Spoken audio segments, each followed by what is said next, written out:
My name is Tom Moran. I was born in Westport, educated at the Christian Brothers School in Westport. My career took me on then to technical education at the Institute of Science and Technology in Kevin Street. Further studies were done at the Northern Polytechnic in London, and eventually I ended up doing 30 years as a public servant at Shannon Airport.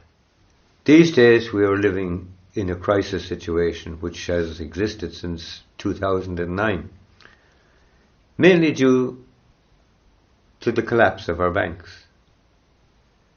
Now, the gamblers, as I understand them, the bondholders, gambled on our economy, and they lost.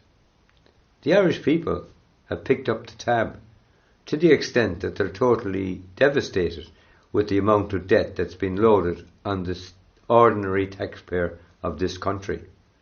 My wish would be that we have a people's bank on the lines of our credit unions, a democratic system which is accountable to its shareholders, unlike the banks. To me, this was a giveaway. This was a betrayal.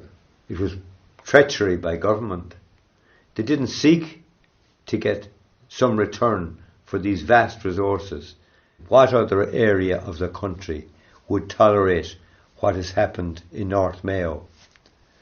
The clean, natural, scenic environment of North Mayo is absolutely destroyed by this development. And to add insult to injury, the people of that area benefit nothing. This project has been divisive. These natural resources belong to the people, and they only are held in trust by the state government. The government has failed in protecting the interests of the public, in allowing these resources to flow freely out of the country. These resources should be renegotiated.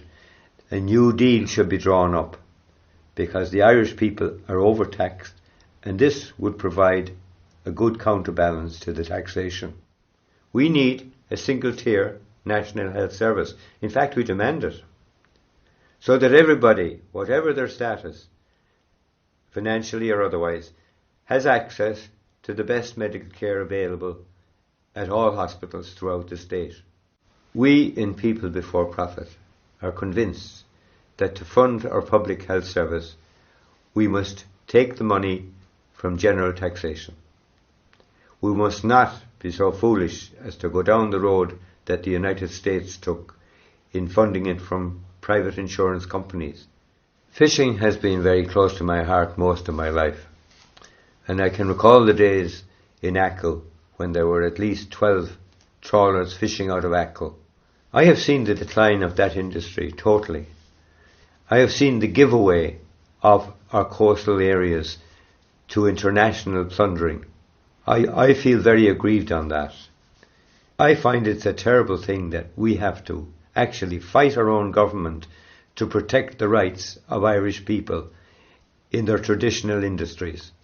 With regard to their forestry programme, it's pathetic. Broadleaf trees, we have a minimum. The UK has 4 times the amount of forestry than we have. We have flooding problems on the Shannon.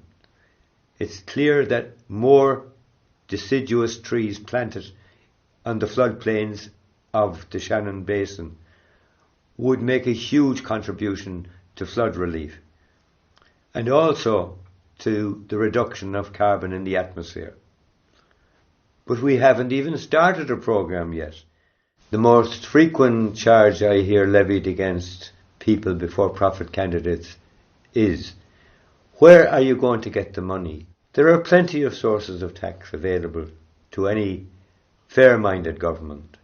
The first one would be the corporations, who are paying little or nothing in one of the lowest tax regime in Europe.